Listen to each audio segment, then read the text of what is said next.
Hello बच्चों आज की जो क्लास रहेगी उसमें हम डिस्कस करेंगे kinetic of first order reaction. ठीक है, जीरो ऑर्डर की जो काइनेटिक है वो मैं आपको लास्ट क्लास में दे चुकी। आज की क्लास में हम फर्स्ट ऑर्डर का डेरिवेशन देखेंगे। ठीक है, तो बच्चों जो फर्स्ट ऑर्डर डेरिवेशन है ये भी काफ़ी इंपॉर्टेंट है आपके एग्जाम के पॉइंट ऑफ व्यू से, और जीरो ऑर्डर भी इंपॉर्टेंट है। यही दोनों से क्वेश्चन बनते हैं आपके। ठीक है, तो जिन बच्चों ने अभी तक चैनल को सब्सक्राइब नहीं किया, चैनल को सब्सक्राइब कर लीजिए, साथ में बेल आइकन को प्रेस कर लीजिए और वीडियो को लाइक करना ना भूलें। तो चलो हम स्टार्ट करते हैं। क्या हम एक कंसिडर करेंगे chemical reaction, A to B कोई केमिकल रिएक्शन जा रही है आपकी। ठीक है, at T is equal to 0, यानी कि इनिशियली जो आपकी कंसंट्रेशन रहेगी ये A है।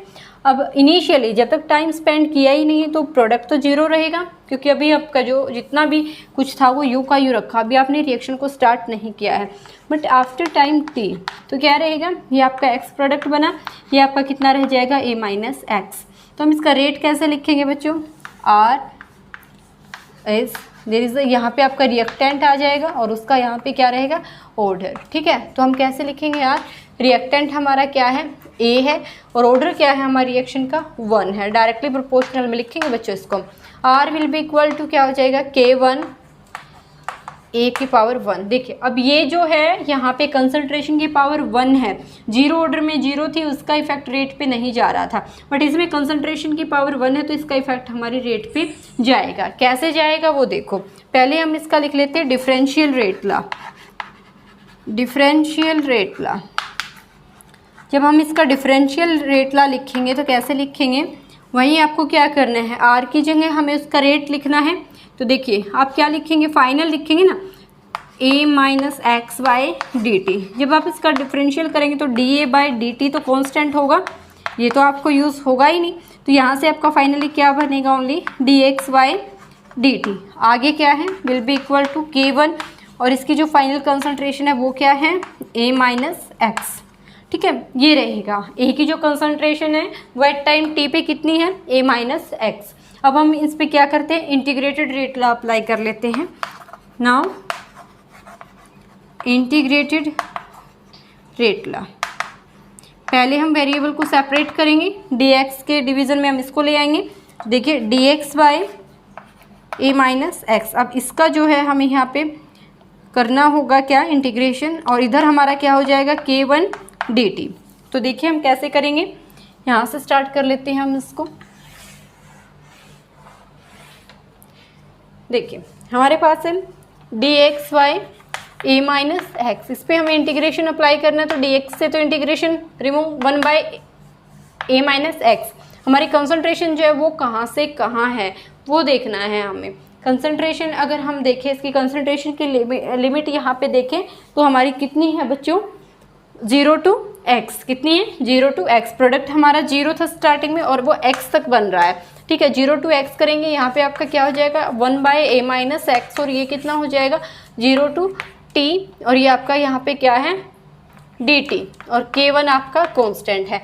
तो जब आपने इस पे इंटीग्रेटेड रेट ला अप्लाई किया है तो यहाँ पे फाइनली आपकी जो इक्वेशन बनेगी वो बनेगी ln 1 by a minus x minus में ln 1 बाई a, और इधर हो जाएगा K1t, ये बनेगा।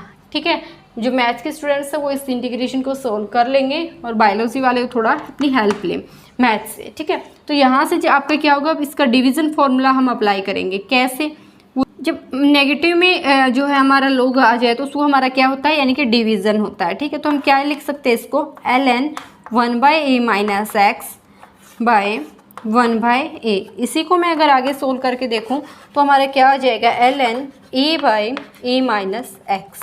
क्लियर है, a हमारी क्या थी, इनिशियल कंसंट्रेशन थी, a माइनस एक्स क्या है, final concentration. So now ln initial concentration को हम C नोट से लिख सकते हैं, फाइनल कंसंट्रेशन को हम CT से लिख सकते हैं, will be equal to KT। या फिर हम इसी को ऐसे भी लिख सकते हैं, initial concentration A naught and final concentration AT will be equal to KT। अब हमें नेचुरल लॉग, जो लॉगरिथम इसको हटाने के लिए दोनों साइड लॉग लेना होगा, तो देखिए क्या आ जाएगा, इसका जो वैल्यू रहेगी आपकी वो हो जाएगी equal to AT A naught e raise to power minus KT K1, जो आपका फर्स्ट ऑर्डर का है ना। तो फाइनल ये इक्वेशन बनेगी बच्चों आपकी, किसकी, जब आप इस डेरिवेशन को सॉल्व करते हैं।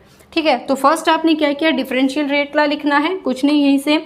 सेकंड बच्चों इसमें आपको मैथमेटिक्स कुछ जो है टर्म्स यहाँ पे अप्लाई करनी पड़ रही है, ये से लॉगरिथम कैसे, इंटीग्रेशन कैसे करते हैं, तो इंटीग्रेशन का फॉर्मूला आपको आना चाहिए। दूसरा हम नेचुरल लॉगरिथम के कुछ फॉर्मूले अप्लाई करते हैं डिवीजन के और एडिशन के। नेगेटिव है तो जैसे यहाँ पे डिवीजन में गया, अगर पॉजिटिव होता तो मल्टीप्लिकेशन में जाता, कुछ इस टाइप से फॉर्मूले होते हैं। तो यहाँ से जब देखो हमारा आया a/a-x, ए हमारा क्या इनिशियल कंसंट्रेशन है, C नोट यूज़ किया, a-x that is the final concentration, that is the CT। इधर हमारा सोल्व हो ही चुका था, KT आया था। ठीक है, तो इधर आपका फिर आप इसको फाइनली इधर अगर आप इसका लॉग करेंगे ना तो ये आपका जो है, अभी देखो आगे मैं एक और डेरिवेशन करूँगी, उससे थोड़ा क्लियरिटी आएगी कि ये कैसे हुआ है।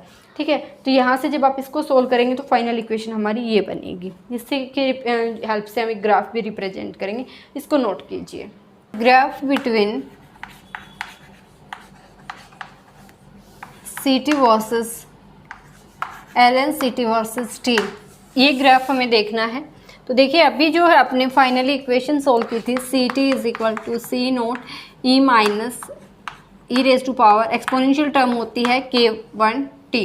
तो देखो इसको हम कैसे सोल्व करेंगे, हम इसका नेचुरल लॉग दोबारा से करते हैं, ये हो जाएगा। इसका भी आप करेंगे ln C नोट हो जाएगा। जब आप इसका करेंगे ln e raise to power minus K1T, तो एक्सपोनेंशियल टर्म और लॉगरिथम कैंसिल हो जाते हैं। तो यहाँ से आ जाएगा आपका ln C note minus K1T, power आगे आ जाएगी, दोनों एक दूसरे को कैंसिल करेंगे। ठीक है, तो यहाँ से आपका ये बना, आपका हो जाएगा minus K1T plus ln C naught.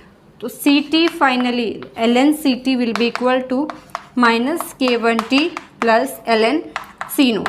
तो ये आपकी इक्वेशन बनी हुई graphical, y is equal to mx plus c। हमें किसके बीच में चाहिए, x और y के बीच में ग्राफ चाहिए। तो आप कैसे इसको ड्रॉ कर सकते हैं, स्लोप हमारी नेगेटिव है, तो यानी कि नेगेटिव में आएगा हमारा ग्राफ, ये आएगा ऐसे। ये आपका t, x की जगह हम t और y की जगह हमारा क्या होगा ln CT। स्लोप हमारी क्या है माइनस K1, यहाँ पे इंटरसेप्ट आपका क्या है ln C नोट। तो ये आप इस टाइप से ग्राफ रिप्रेजेंट कर सकते हैं। Now half life time of first order, half life time of first order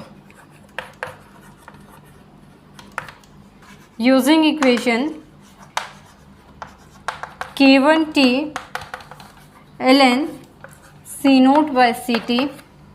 अब देखो हाफ लाइफ टाइम, यानी कि हाफ से हम क्या समझेंगे, हमें टी हाफ कैलकुलेट करना है, वही like zero order. T half हमारा क्या होगा, एट टी हाफ पे हमारी कंसंट्रेशन भी क्या हो जाएगी, हाफ हो जाएगी। तो हम वहाँ उसी को स्टैंडर्ड मानते हुए हम यहाँ पे क्या करेंगे, ln इनिशियल कंसंट्रेशन तो ए है, तो फाइनल क्या रह जाएगी a/2। एट टी हाफ पे तो a/2 ही रहेगी। तो यहाँ से देखिए आप क्या करेंगे, 2 आपका ऊपर, a to a कैंसिल, तो ये क्या बच गया यहाँ पे ln 2 लॉगरिथम ऑफ 2 K1T। तो यहाँ से आपकी वैल्यू आएगी K1T। जब आप इसका लॉगरिथम देखते हैं 2 का, तो इसकी वैल्यू होती है 0.693। ठीक है, 0.693 ये होती है इसकी वैल्यू। यहाँ से फाइनली आपका टी हाफ, यहाँ पे आपको नोट करना है टी हाफ बच्चों हर जगह, क्योंकि हम टी हाफ निकाल रहे हैं फर्स्ट ऑर्डर के। तो टी हाफ आपका हो जाएगा 0.693 बाय K। ये वैल्यू देखिए, अब टी हाफ जो है ना, वो उसमें वो कंसंट्रेशन पे डिपेंड कर ही नहीं रहा।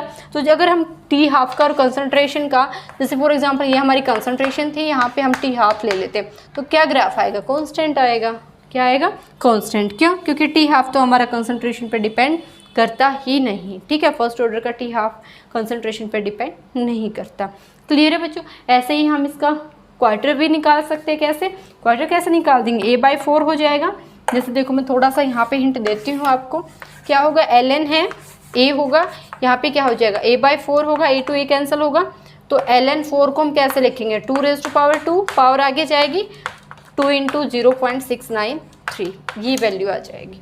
ठीक है, तो क्वार्टर 3/4 की जब आप निकालेंगे, क्वार्टर लाइफ टाइम निकालेंगे हम फर्स्ट ऑर्डर का, तो आप ये सोल्व करेंगे और हाफ लाइफ टाइम आपका ये रहेगा। बाकी आपको डिफरेंशियल रेट लॉ और इंटीग्रेटेड रेट लॉ मैंने आपको बता ही दिए हैं। तो बच्चों आपका जो है यहाँ से इसको हम जो है न्यूमेरिकल कराने से पहले इसकी अभी और भी ग्राफिकल रिप्रेजेंटेशन बनेंगी फर्स्ट ऑर्डर की और जीरो ऑर्डर की, वो मैं आपको एक वीडियो में कंबाइन करके दूंगी, जीरो ऑर्डर का और फर्स्ट ऑर्डर का, और साथ में हम न्यूमेरिकल्स की भी प्रैक्टिस करेंगे। तो अब इस चैप्टर में जो बेसिकली जितना था वो बेसिक सा तो मैं करवा चुकी, बट अभी आगे आपको जो है इसमें न्यूमेरिकल प्रैक्टिस की काफ़ी ज़्यादा ज़रूरत है। तो बच्चों न्यूमेरिकल प्रैक्टिस हम जल्दी ही कंटिन्यू करते हैं। अभी थोड़ा सा मैं एडजस्ट नहीं कर पा रही हूँ अपने आप को या टाइम को, जो भी है वीडियोज़ के साथ, शायद इसी वजह से आपको टाइम टू टाइम वीडियोस भी नहीं मिल पा रही, सॉरी फॉर दैट। बट मैं कोशिश करूँगी कि मैं आपको जो है रेगुलर रूटीन में सिलेबस दूँ, ठीक है। तो मिलते हैं नेक्स्ट क्लास में, आज के लिए इतना ही। Thank you so much.